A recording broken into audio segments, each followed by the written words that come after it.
potential, of course, the Jaedong Flash and whatnot. And, you know, DRG versus MKP is like the three-letter name rivalry that everyone gets excited about. Exactly. I mean, there's Stefano and Paul. Yes. There's a lot of rivalries in StarCraft 2, but there isn't winning rivalries between two champions. And that is the first thing in StarCraft 2, as you said, Tasteless. There's no pattern like it. These guys fight against each other to win the entire thing. Yes. I mean, I think that both of these guys have evolved so much. It is more substantial because they have won specifically MLG championships as well. Yeah. And for Marine King Prime, we cannot forget that this could mean back-to-back championships for him, having come off of a win at the Winter Championships. I'm so excited for this guy. I just can't explain how excited these guys consistently meet. They are their best in their respective races. It's going to be sick. You know, it's so funny because, you know, obviously last night we finished up the MLG Kespa Invitational, and when I was talking about those players, I was thinking, my God, you know, when I talked about the history, I thought, wow, you know, I guess after a decade, you really do have enough stories that when it's, you know, you talk about Bisu or Flash or any of those guys, there's so much to say. But look, you know, we're a little past a year of StarCraft 2 being out, and it's already happening. It's happening here at MLG. We now have, you know, the first, I think, major repeated rivalry. And interestingly enough, at an MLG event, and for two Koreans to have that happen this many times consecutively, that's insane.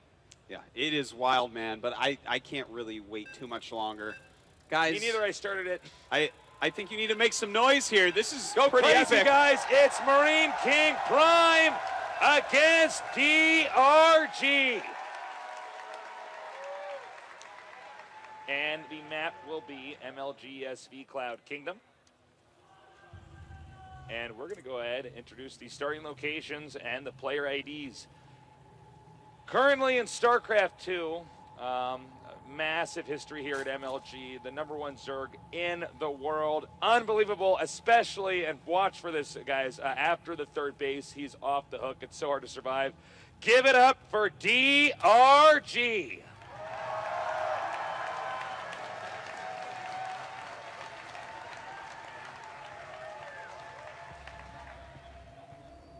Across the map in the opposite starting location in the upper right, the player with, I think it's easy to say, the best unit control with Terran, the King of Marines.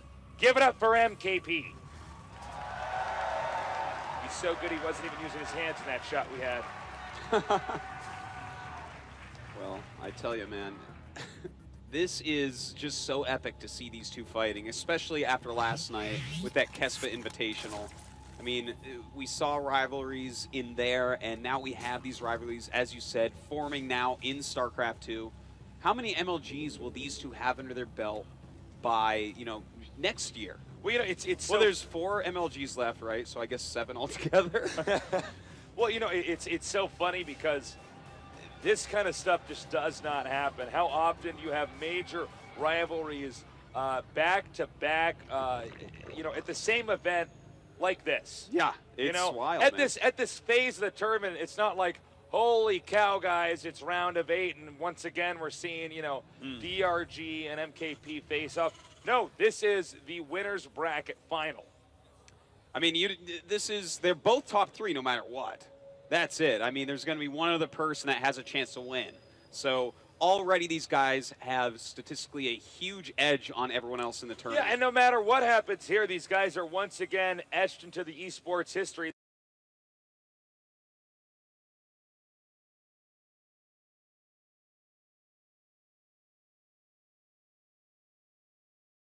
That is MLG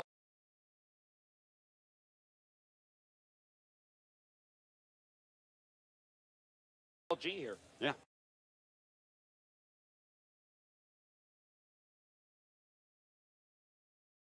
For once again getting that deep in a tournament that starts out with so many people. It's, you know,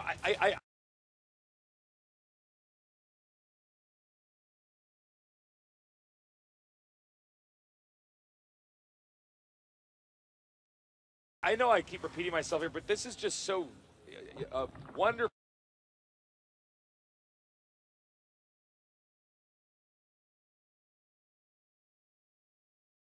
but unusual to have these guys again and again and again in the same.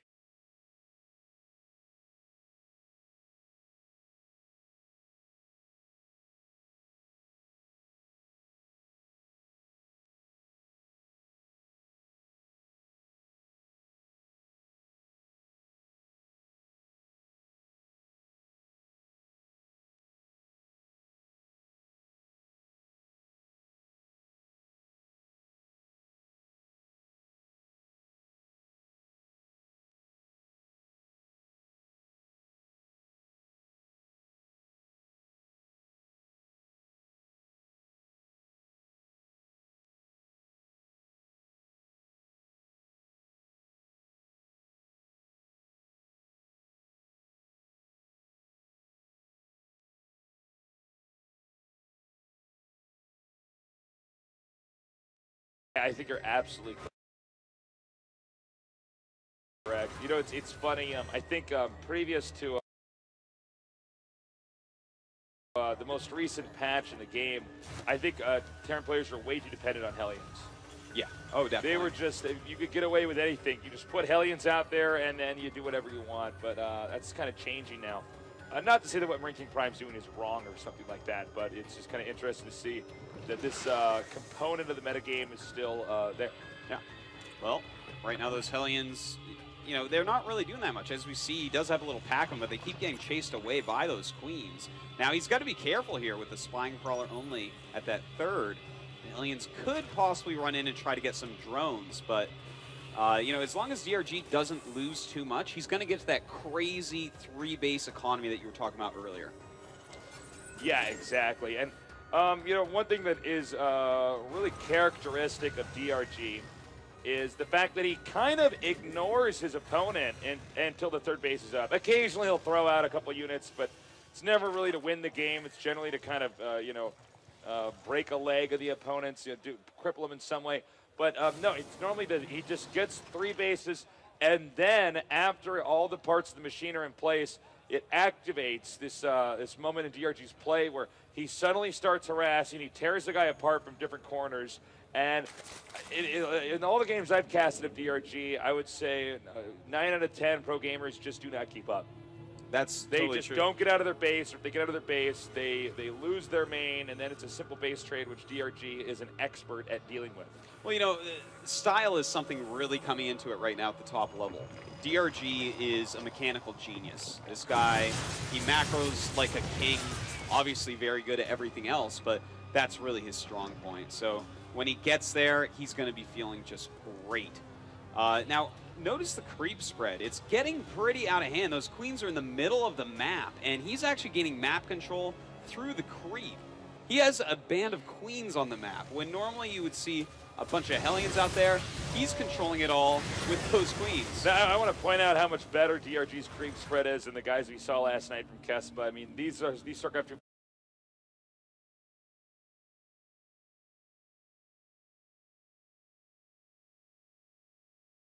pros, they get it. They've been playing StarCraft 2 long enough to realize that one of the key things you need to do with Zerg is actually cake the map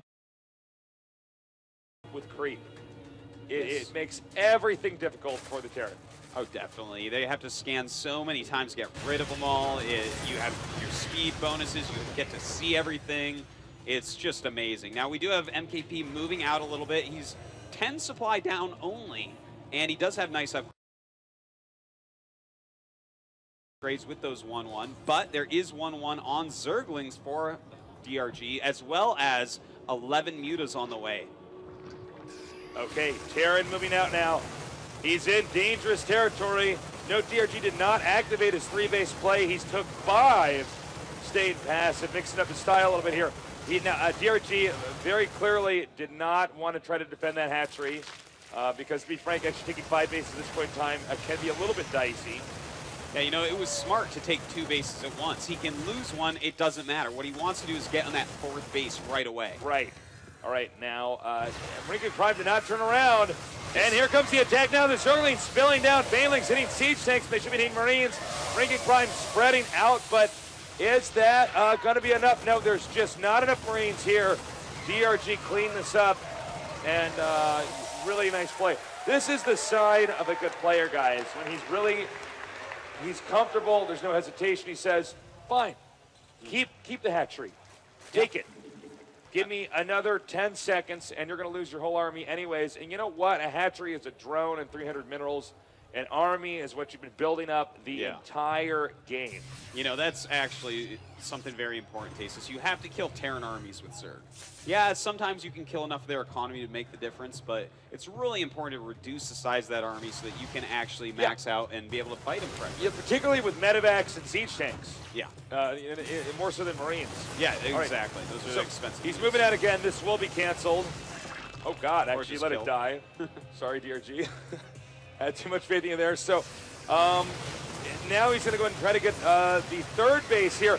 DRG spilling down from the north. Banelings destroying these Marines. And, you know, I don't know what to say, guys. I think that, am I wrong, Artos? Is it just too late for Marine King? You know, I don't think it is yet, but this is kind of funny to see. He keeps on sending out armies and losing them. But do you know who this reminds me of? Who? MVP SC. SC plays kind of like this, where, you know, you get up to like 3 bases and then you keep sending these armies and trying to be cost efficient time after time after time, even though you're losing them, and you eventually whittle the Zerg down. Look at the supplies. MKP still at 166 against 179 of DRG. That's close. Oh my God, the creep spread is so good that he actually can't take his 4th base. That's amazing. That is something else. So DRG actually just has so much so much real estate on the map right now. Hold on, oh my God! The Banelings just connecting with so many Marines. The Muta's coming in, and he has to try to save these medevacs, but it looks at least a few of them will go down.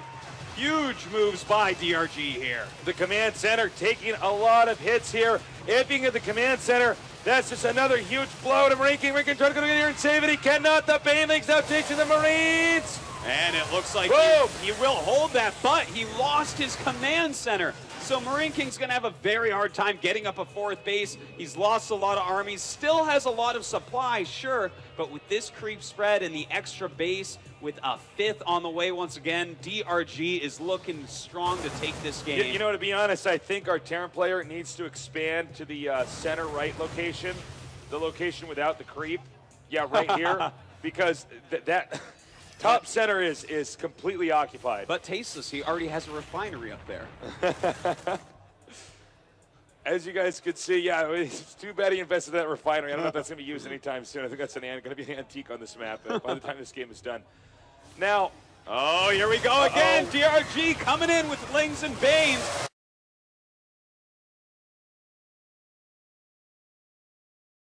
The Thor is trying to stop these mutas, but there is too much. And Marine King losing another army. But again, this is looking so much like how SC likes to play. Look at the supplies. He's lost like 4 armies, and it's 150 to 170. That's really close. Yeah, it's funny because you're right. We've seen Marine King basically lose every battle, but his supply never sinks below 150, which means his production rate's insane. But remember, guys, they're going to run out of money here pretty soon. Marine King is, and from there, it's going to be bad news. He can't keep refilling this or reloading this army. So I would say Marine King has 1 or 2 more opportunities to escape out of his base, do some damage, and after that, if he does not do enough, DRG is going to take this game. Well, you know, very interesting. I just looked at the units lost tab, Tasteless, and it's 15K in resources lost for MKP and almost 13K lost for DRG. So, damn. I mean, he is up that 1 base, and he has been a little bit more cost efficient. So that's why it looks like he's going to win, but it's not something that can't be conquered. MKP still has his chances in this game. He just needs to get a 4th up. It's actually, at this point in time, I think it's not even about damaging DRG. It's about making the game go on for the next 10 minutes. Yeah. Well, right now he is pushing across. Once again, both players are maxed out. Broodlords have just hatched. We have a lot of LinkedIn Banes He on the map. He is deep now into the Zerg's territory. You cannot turn around now. DRG coming in from the north here. Uh-oh, and those Brood Lords out of position. He's going to get a lot of them. The Banelings being wasted on tanks quite a bit. Beautiful. Oh my God, growth, MKP won that battle. Oh. Okay, it's out of control. He has a small window of time now to do as much damage as humanly possible while DRG attempts to recuperate. This base will go down. MKP now spreading. Hatchery gone. That actually puts DRG onto 3 bases versus 3 bases. I have the most insane nerd chills tastes. This is amazing that Marine King is somehow fighting back. Look at these supplies. He has taken the supply lead for the first time in this game. But again, if we get a shot of the north here, he's trying to take the location that is creep saturated. He needs to take the bottom, excuse me, the center right. But anyways, moving onward. Not enough Banelings here. Marines can be split too easily. Well, maybe I spoke too soon. Probably enough Banelings here. And okay. Look now, at this. The playing field is even. It's evened out. He's killed off yet another army, Tasteless, but look at the supply. DRG's only at 111 against 129. I mean, this is absolute craziness. 70 SCVs to 72 drones. I think he needs to result to a burrow of Banelings at this point in time. He needs to economize a little bit better. But, okay, Terran moving out now.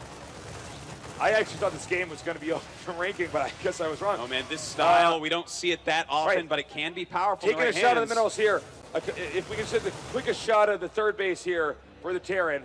How many minerals? Okay, so he has to land the command center in about under 2 minutes. Yeah, yes, in about under 2 minutes, or he is dried up. So the sand is running out of the hourglass for Marine King. He needs this third base where he will transfer all of his SCVs. Meanwhile, Marine King continues to move out across the map and try to keep DRG on his toes. DRG up against the ropes, but Marine King is running out of money and running out fast.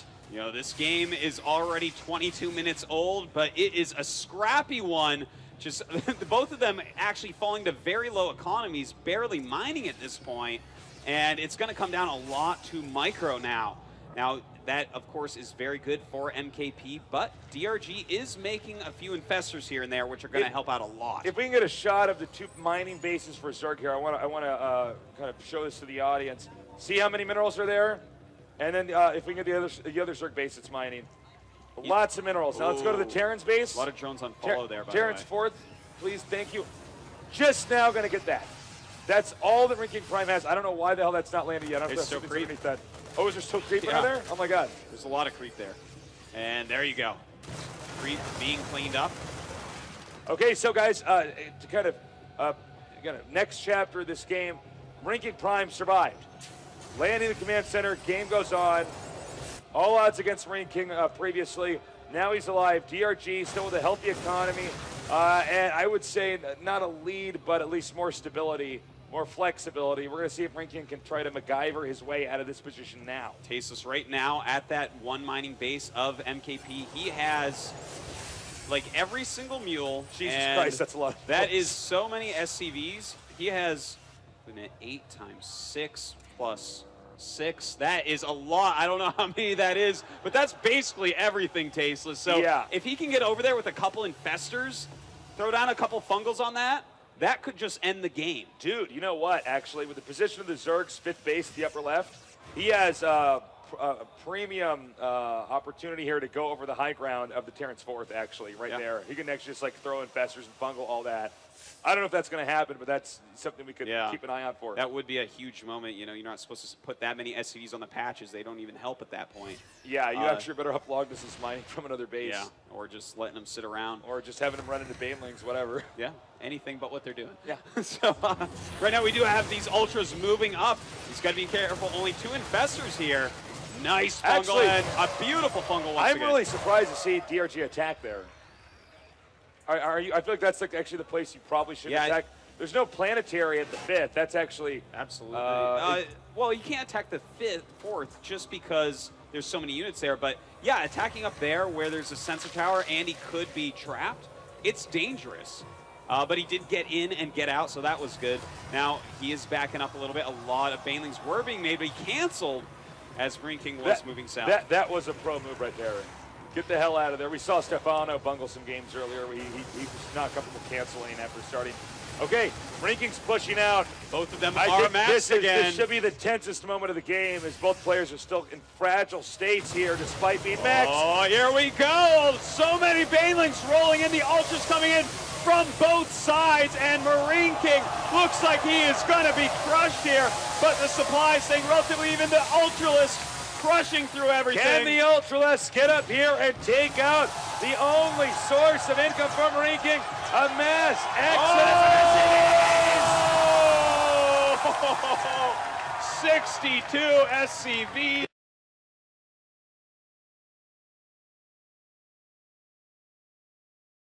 Were just murdered. The initial source of all the income for Marine King is now nothing more than an SCV graveyard, as DRG adroitly pulls out, regroups, and will probably set up here for the killing blow. That's right. That's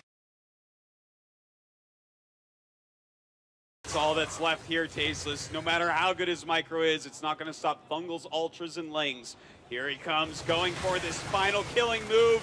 The Ultras coming in, a lot of Banelings and Zerglings coming in as well. And Marine King, I think he's going to have to GG, Tasteless. Yeah, well, actually, I know so. There is no way. That is it, guys. Chapter 1 in this series ends with a scrappy but excellent game from Marine King, but DRG pulling through with a win. I gotta say, I was amazed to see that style that SC made popular like 8 months ago, 10 months ago. To see Marine King pull that out here today, and he came so close to making it work. We had periods of huge economies, periods of tiny economies. Both players' supplies jumped just hugely around. You know, Apollo, DJ Wheat, what do you guys think about that game? Well, is this the finals, Apollo? I'm just blown away, man. I was blown away by that. The thing that really made that so well is that Marine King's style works so well. Even though it looked like he was throwing away armies, he had such good production behind it. He was able to rebuild all the time. But the really bad thing for the Marine King that happened in that game was the creep spread to the 4th base. Yeah. And the longer that was delayed, the game started to almost escape his hands. But when he did get that down, he was able to continue through. But the army composition of Don Regu was perfect every single time. His engagements were amazing. And the creep spread was just absolutely incredible. I mean, you think about Cloud Kingdom, guys. Yeah. It's a pretty big map. I mean, he literally, having coverage all the way up to the 4th, is a bit surprising that he was able to keep that northwest base active for as long as he did. And it had, you know, but I mean, I think Marine King, after pushing into that 3rd, I thought that he was going to have the momentum to even push further, but it's crazy. I got to pose a question to you guys. Now, I'm looking at that game in particular and how good that creep spread was. It was insane. And a lot of the times that they actually engaged, that was DRG being able to run around a whole huge area and flank because he's on that creep and he has that vision. You know, as you mentioned, Apollo, about the creep under the 4th base, a huge thing. You know, in this matchup, Terran doesn't need that much gas. I really feel like in situations like this, Terrans are going to have to start making a Raven or two. Yeah, absolutely. And a lot of people have been saying that for a very long time. I can't remember who it was in the GS. I think it was Lucira that did it against Polt, if I'm not mistaken. I'm not sure exactly, but these queens are getting used so efficiently recently where Zerg players are actually building 3 or 4 and creep spreading, and they will get to your 4th base before it's ready to be taken. And the NOS replay analysis is ready to have a look at. The NOS performance replay. You check this out. This is a moment where it looked like DRG probably should have gone ahead and taken it, but the Brood Lords were, of course, caught out of position. Marine King Prime identified that. There was still a great flank that came in here as we saw a lot of the Banelings get hit, but with those Brood Lords, that was effectively the only time that we saw the Brood Lords come out for DRG. At that point, he made the full transition just over to Ling, Bling, and Fester. At this stage of the game right now, and I'm sure Tosis will agree, Marine King's winning. If he could take his 4th base, this game gets out of control for Marine King. But because of that 4th base being unable to actually mine from, and you know, like Tosis said, gas isn't a factor right now. It's just the Marine and the Marauders, the cost-efficient units coming out that are needed. Yeah. You know, it seems like he just should have taken that center right location. Yes. Yeah. It's not a comfy spot to defend, but there's not a bunch of creep crap all over the place that stops you from landing. I mean, you know, this really does go to show you just the sheer impact of what creep can actually do if you push it far enough. Oh yeah, this game. You couldn't land his command center. Imagine for a moment, think back to some of the other arenas before the Queens had that 5 range. Would that game have looked like that? No, it would have looked completely different. Really, really crazy stuff. And also, I want to highlight that Rinking Prime played so damn well. Oh yeah. Despite, for a brief period of time, actually running on empty. Yeah. All right, we're gonna go ahead and go back to DJ Wheat. Your guys' thoughts? Oh, let's you know, we can't not look at one more portion of that game, guys. Come on. We all like to see stuff burn. We all like to see stuff blow up. Can we please see the Banelings? Yeah, let's watch the fungal hits, and then all of a sudden, just one of the greatest feeling as a Zerg player. Look how many Banelings are out there, and no matter how good you are at splitting, it doesn't matter. Oh, and here comes this great moment. SCVs, evacuate SCVs, evacuate SCVs. Oh my God. Oh my gosh. If there are children watching, cover your eyes. Yes. DJ Wheat as a Zerg player, just enjoyed that. Yes, you enjoyed that, man. A lot. Wow. Game 2, guys. Game 2. All right, we're going to be going on to Game 2 after the short commercial break here, and we're going to see who's going to move on between DRG and Rinking Prime. Stay tuned here at MLG.